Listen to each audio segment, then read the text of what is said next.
That just means life just began, which is a big test. So, we're in the second week of our series about science. So if you know what was the song that came up that goes with the science series, because you were here last week, who knows what that song was? It didn't come up just now. Thomas Dolby? Okay, yeah. Weird Science? Yeah, we gotta Thomas Dolby's Weird Science. That's what it is. So we are in a series about science. We're in a series called Ask Any Questions, or Are There Any Questions? And we're taking on some of the hard things that most churches don't want to talk about. So we're taking on some of those things this summer and over the summer. So we have music that's a musical hit that's supposed to go with the song, so that's the song that we have. So we've been talking about that. I think this is week number 3 or 4 in this series. And so I'm going to bring you up to speed really fast on what we talked about. The reason why I put this, first of all, those of you who've been here, you've seen me bring this out every week. It actually did not shrink. Because if you remember, I had a big one about this big, right? So I don't want you to think that, oh man, Pastor was wrong, something happened, right? Because the idea was we have the jar, and in the jar is nothing. See, there's nothing in the jar, so we know that nothing from nothing leaves nothing. So something cannot come from nothing. The only one that can make something from nothing is God. So the demonstration was that inside of this, there was nothing.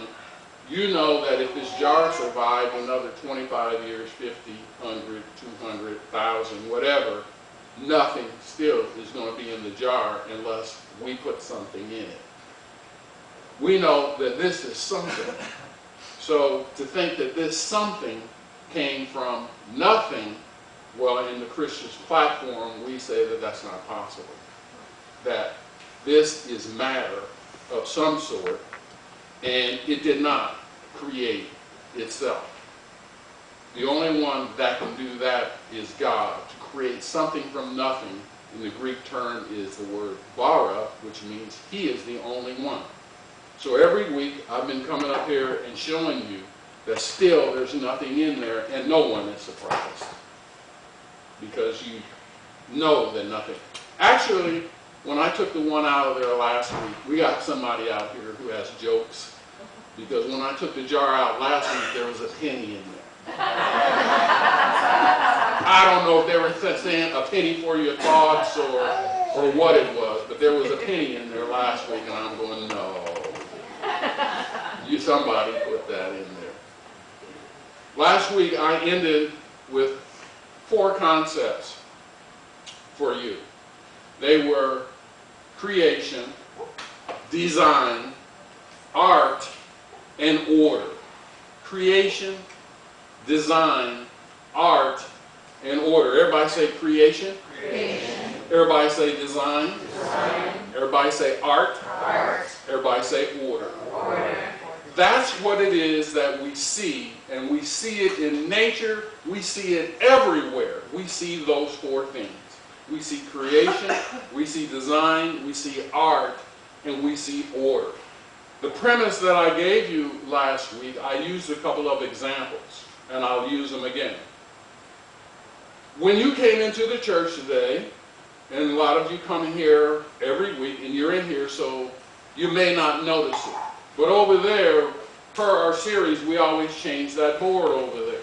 So we've got this beautiful creation that's over there on that board.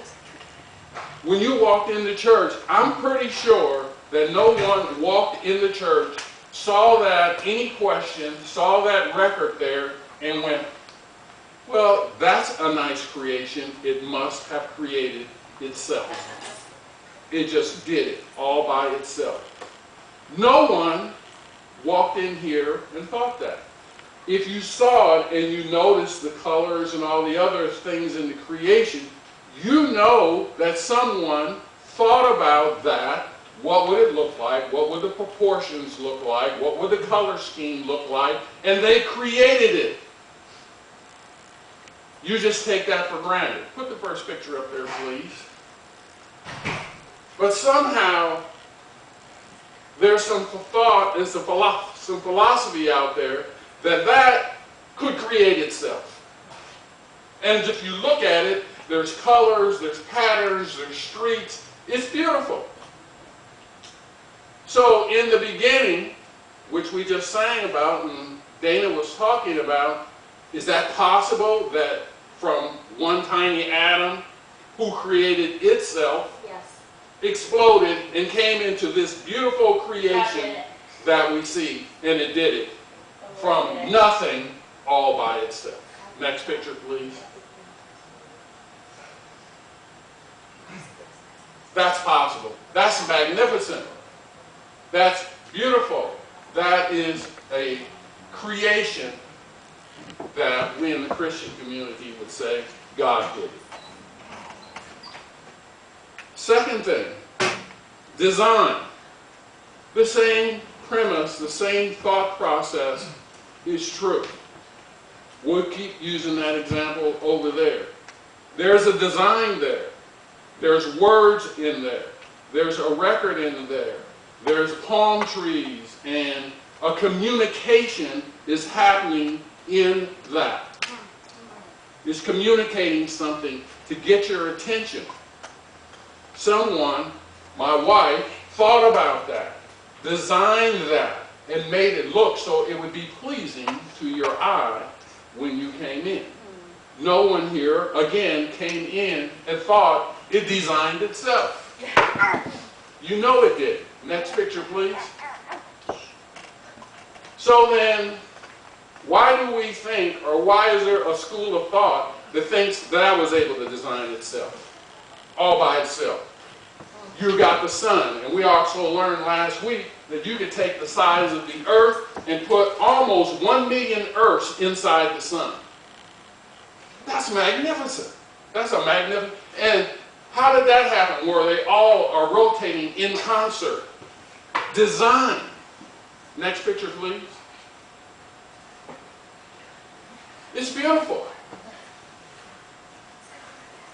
Well, again, in the Christian community, we would say God did it. That just couldn't have happened all by itself and just put itself into motion and did all the design, created and designed itself from some sort of bang. It's just not possible. And then there's the case of art. Because art is art.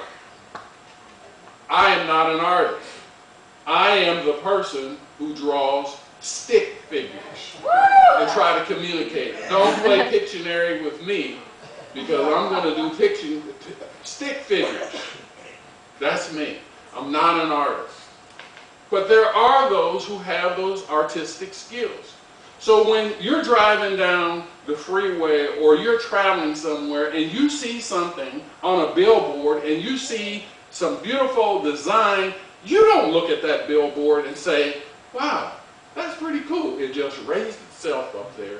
The artistry that's in that just raised itself and just made itself.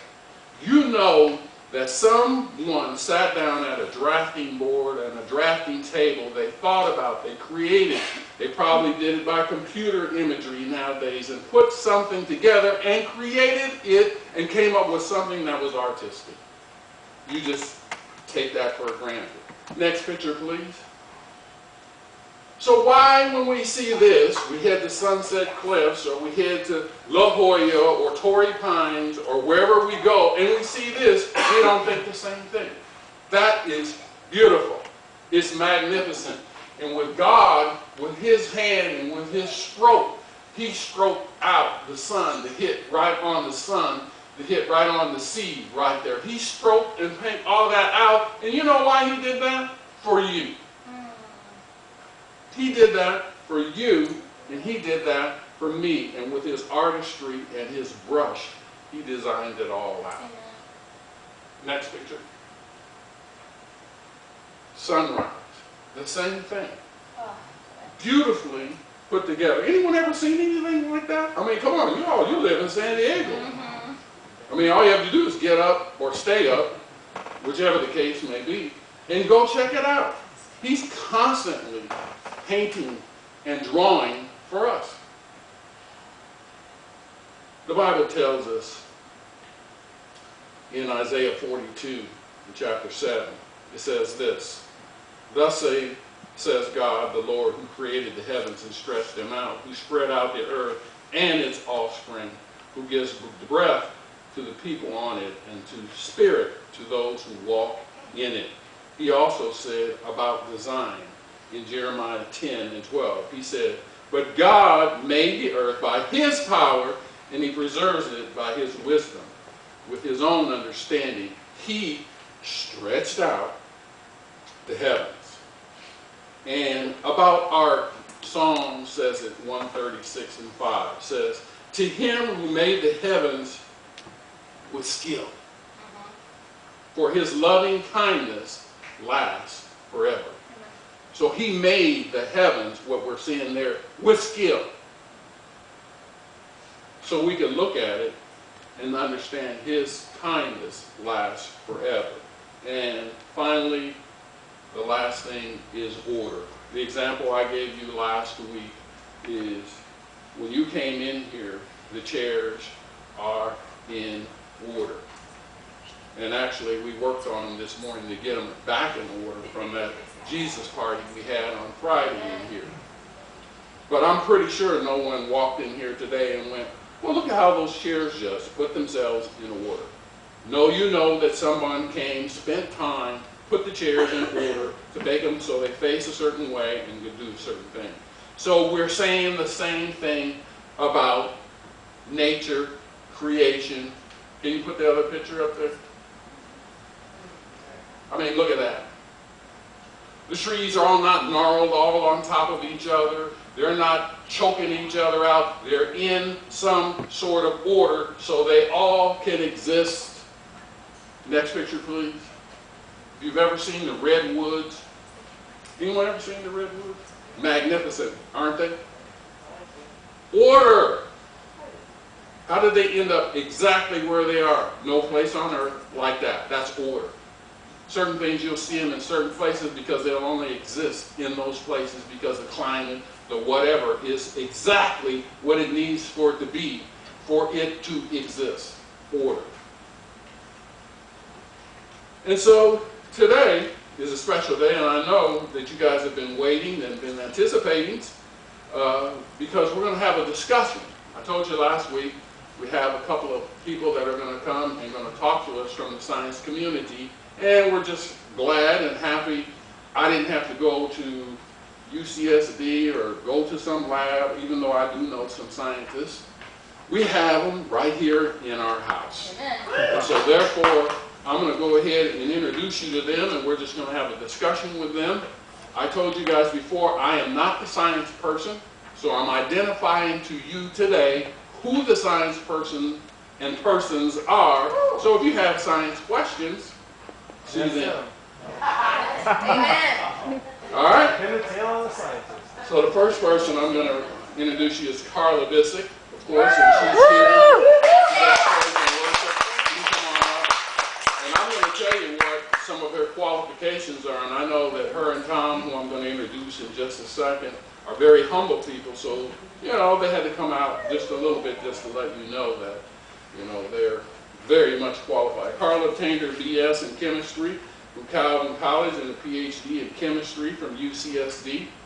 Her PhD work focused on the pathways that control blood clotting. Yes, girl. She did her postdoctoral work at Scripps Clinic that focused on the electron transportation chain. I don't even know what that means. So she explained it. She said how we process energy. Yes. She then moved to the development of medicines. 5 of the products that we have on our pharmacy shelf, she helped to develop and produce. Carla spent time teaching chemistry in high school, middle school, and music and all kinds of things. She's currently the director of regulatory CMC at Aspirion Therapeutics, where she is working on a drug for cancer.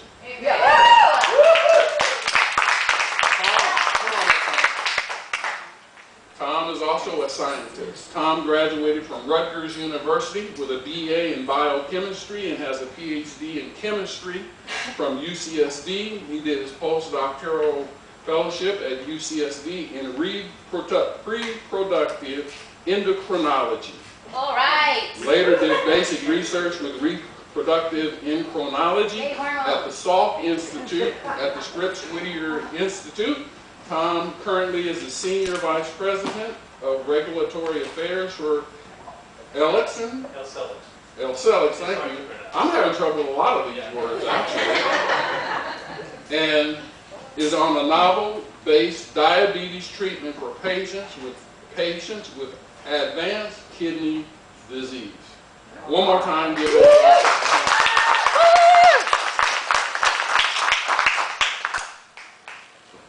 So, I have a few questions for you, and as you heard me say just a minute ago, can you put your chair around just a little bit there, Tom, so I can see? Sorry about that. This is like the Dick Cavett show, right? Get in the red light. But don't fall off the stage. I'll try not to. There you go.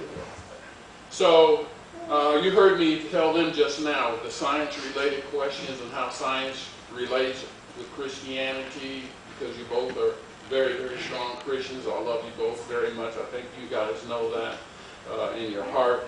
And so, there almost seems to be like a conflict, because we somehow, us other people, somehow just look at the science community and we think that there's like a conflict between science and Christianity. And so part of the reasons why you're up here, I guess, is we're going to take a look at that and just give us some ideas of what is really going on with that. So the first question I have for you is, why do you think the science community and the Christian community are at odds with each other?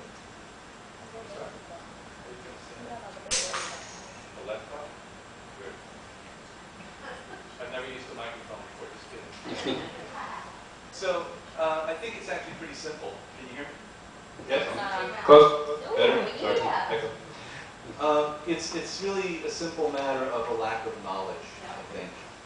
So the non-believer who knows what's in the Bible, but doesn't really, because he's never cracked the cover of it. And I know that because I was one of those people about 35 years ago.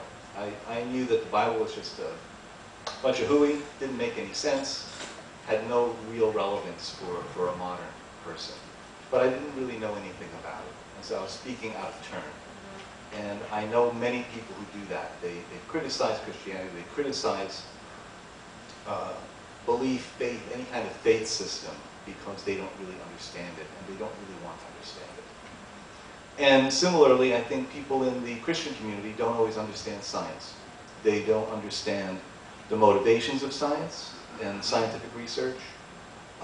They mistrust scientists because sometimes science can go a little bit awry, and then they generalize that type of outcome unfairly.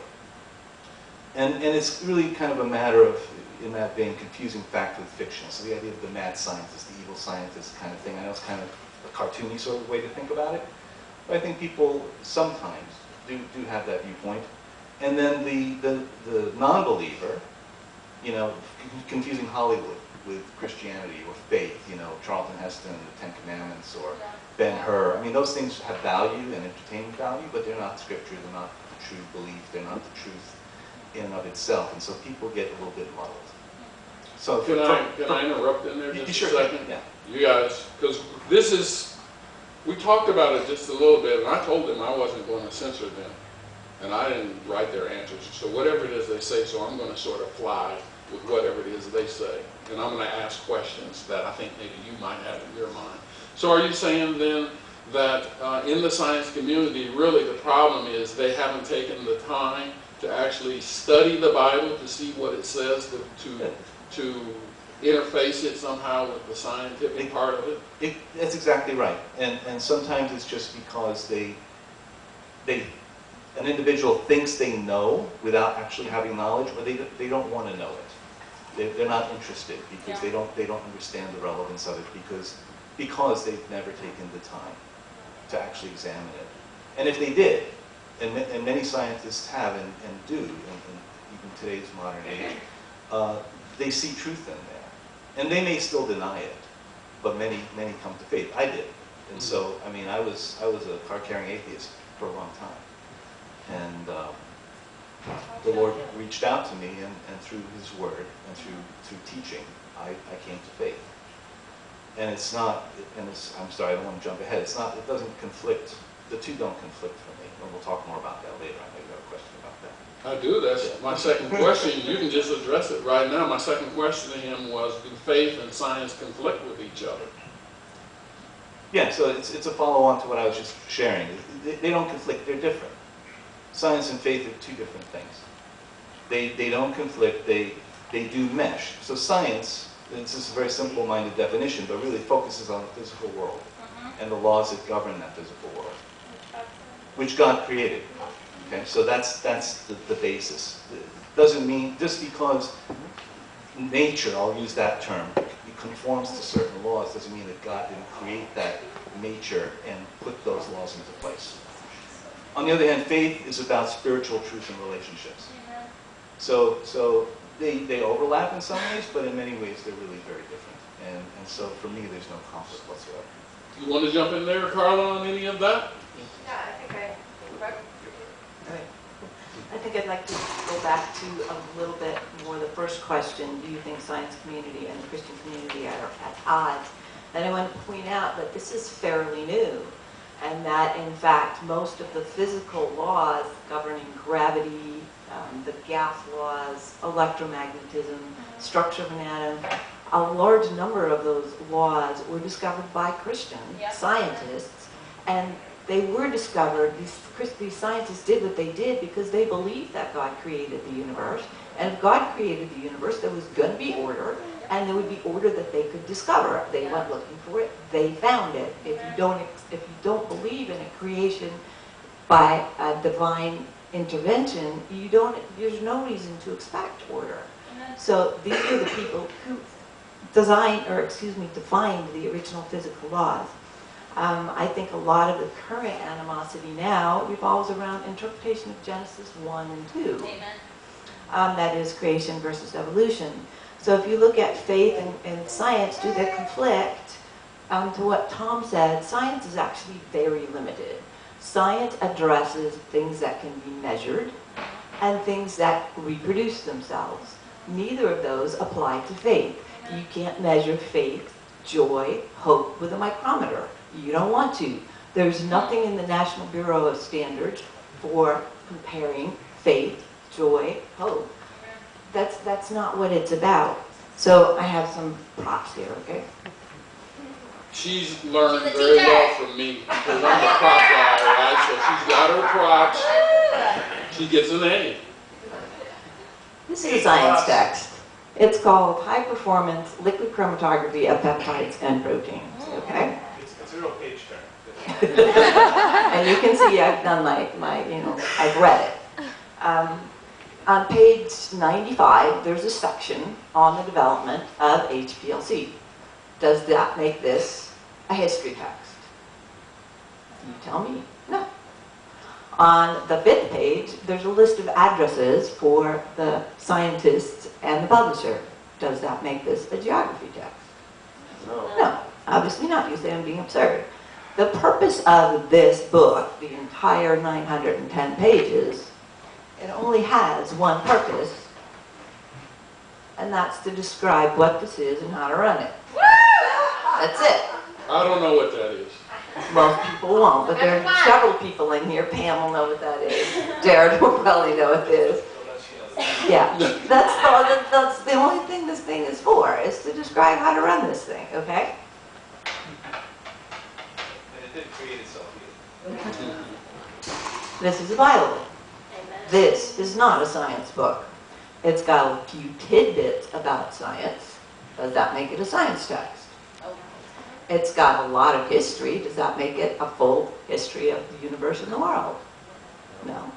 It's got a lot of things that occurred in specific places. Does that make it a geography text? No. This is a love letter. That's all this is a love letter to say, I created the universe, I created the world, I put the world in your care. I love you. I've created a way for you to spend eternity with me. That's what this book is for. That's what its purpose is for. So another example is when my kids go off to college and I send them a package, I send them a sweatshirt, I send them a box of cookies. Is the purpose of that to say, make it yourself next time, here's a recipe? No, of course not. It's to say, I love you. And that's why, they're not in conflict, because their purposes are radically different. This is to tell me how to run that. Very limited, very frustrating, very small. This is a love letter. Amen. Anyone like that? Good work. I have another question. If science is defined as the observation, identification, description, experimental investigation, and theoretical explanation of phenomena, which or where does that conflict, or any of those, does it conflict with faith? Maybe it does, or maybe it doesn't. So, there's a lot of ways to answer this question, but as I thought and prayed about it, the thing, when you use the word phenomena, I don't know where you pulled this definition from, but it's a good one. The thing that comes to mind, that's good.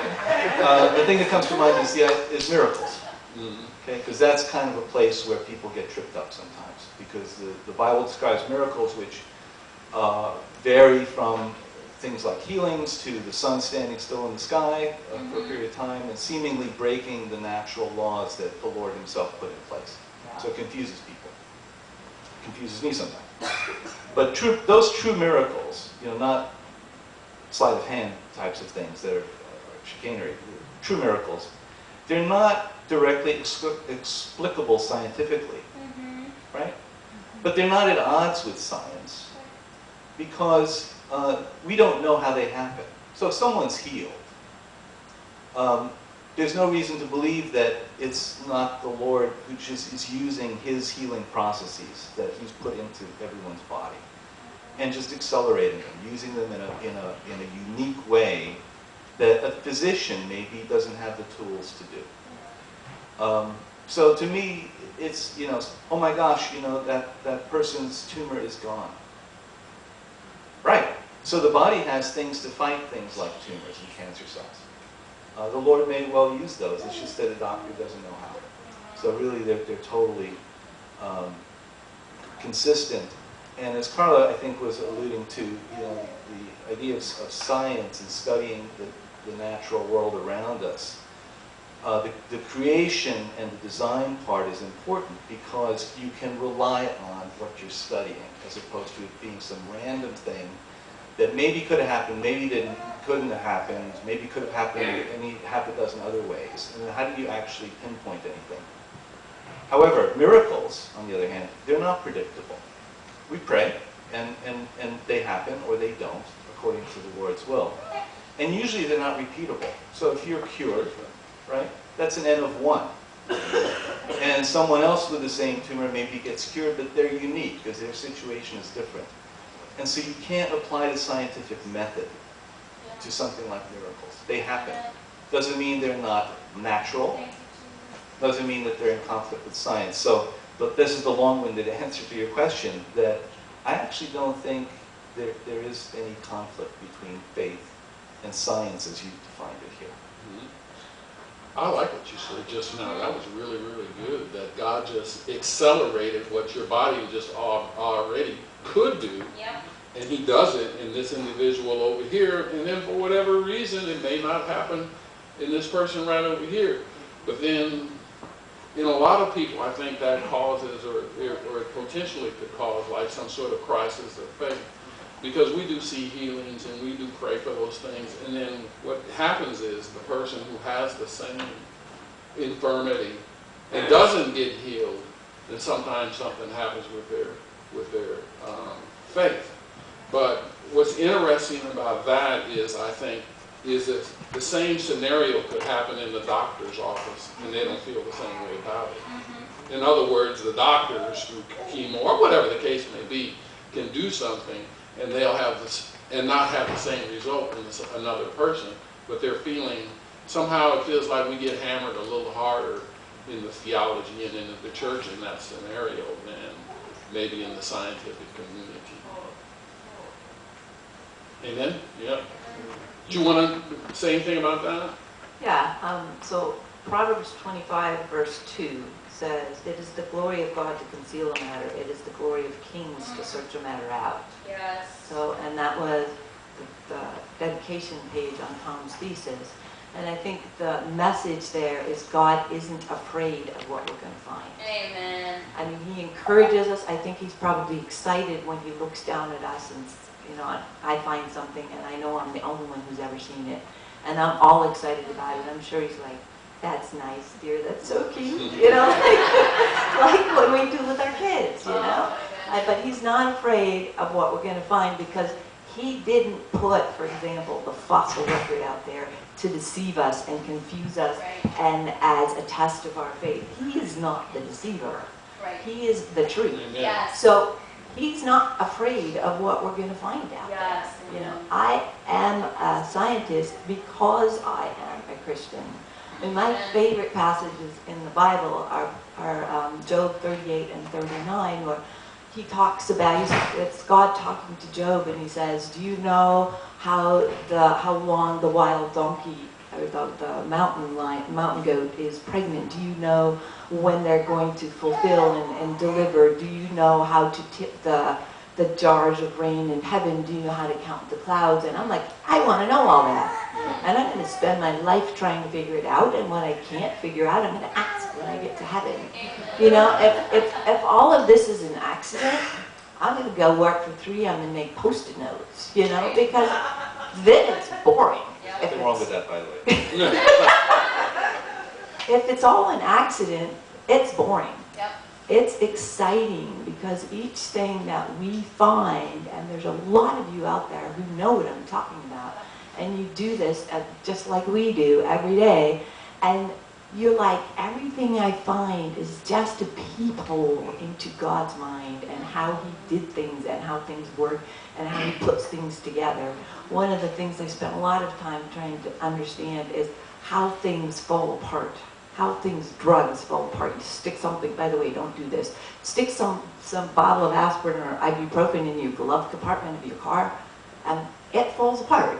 I'm sorry, it does. I don't do that anymore. I used to. But that's what I spend a lot of time. How does it fall apart? And it's amazing. Even that is a miracle. Because it's beautiful and it's reproducible and we can measure it. So You know, this is how God works, and I don't think it's really a miracle, it's just kind of how God works. But you know what I was actually reading last night and this morning? Job 38 and 39. Amen. So I'm like, I'm with you because God is asking the question. So he said, so where were you when I created all of this and this and this and this? And do you know how to make this and this and this and this and this? So that really is just God putting us all on one accord of what he wants us to do and say today. And he opens that passage that says, "Who is it who speaks to me with words without knowledge?" And I'm like, oh, I so don't want to be that person. That was Job 38 and 2. Somewhere in there. All right. My last question for you guys is this. As Christians, do you share some of your could you share some of your personal experiences, some of your successes? I mean, I know that in your community, you probably run into a lot of opposition if you've got Hillsong that's playing on your computer in your office and they hear it, or, you know, so if you could just share what it's like that in your Christian experience, maybe in your community. Yeah, I have a lot of them. I think in the questions you sent us, you talked about successes and failures, and, right? And there's a lot of failure. There's a lot of times when there just isn't openness to hearing about the word, whether it's in context of science or not, just in general. I mean, people, you know, it's the, well, that works for you, but, you know, I'm different. And sometimes you just have to leave it alone. At least that's my perspective. You hammer people too hard. There's a right time for these things. And hopefully the Lord Lord puts that in your heart and in your mind at that right time. But there was one instance, this was a lot of years ago now, a group of us in the company I worked for at the time, Johnson & Johnson, Band-Aid people. We went to France for some meeting with some colleagues there, and at the meeting, the general director of that affiliate company was talking in a heavy French accent, very lovely. I won't try to mimic it here, because I'll get in trouble. And he's saying, he's praising this one person who had some really important thing to do in the thing. He says, well, you know, there is no perfect person. There's no perfect person, really. But of course, there was one. There was Jesus. Amen. And then he went on and did the rest of his talk. And I thought to myself, that's nice. What an interesting. He must be a believer, or maybe he's culturally that way. So, yeah, I didn't think anything of it. Other than it was unusual. And then on the plane ride back, I'm sitting next to one of my colleagues, and we're comparing notes on the meeting. And I said, yeah, I thought it was pretty good. You know, we got some stuff done, and we can move whatever project forward. And he said, yeah, there was one thing. You know, I was really offended. He tells me, I was really offended. This guy, this general manager, is talking about Jesus. And it was one of those things where, you know, there's this thing welling up inside me, you know, and I'm thinking, I had almost like the way I see it, whenever the Spirit moves me in a way, it's almost like an out-of-body experience. You know, it's almost like I'm talking, but I'm looking at myself talking from the outside, and I don't know. That's probably not very scientific. It's not very scientific at all.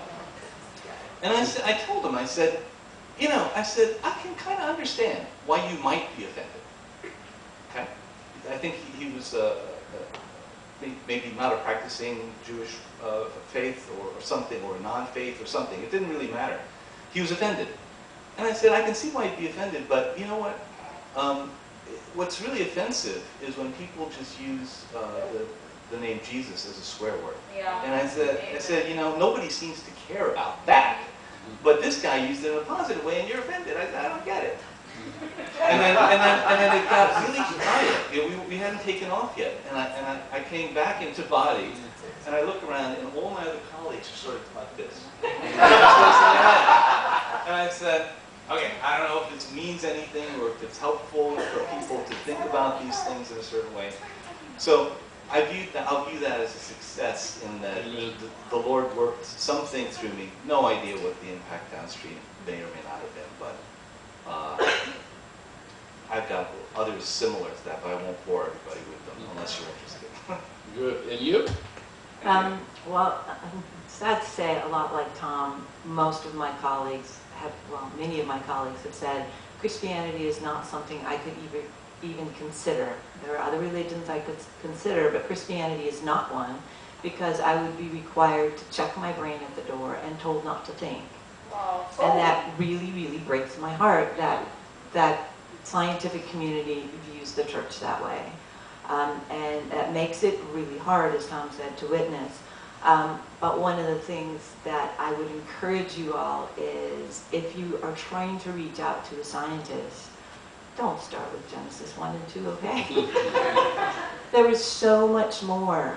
The Bible is about spirit, it's about faith, it's about your eternity. Yes. And one of the things that I've discovered is that scientists are as afraid to die as all the rest of us are. And through Jesus Christ, we have the words of life. Amen. We have the way, we have the message that says, here's an exit plan for you guys. Don't leave without an exit plan. So focus on that part, because that's what the Bible is really about. And if they go to Genesis 1 and 2, jump. Just don't go there. So that's what my encouragement would be. Amen. Outstanding. Did you guys enjoy that?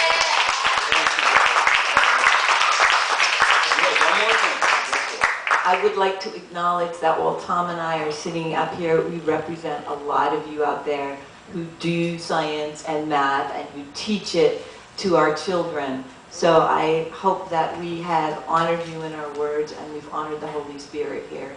And if there's anything that we've said that you would like to speak to us again about, please feel free to talk to us later. Thank you.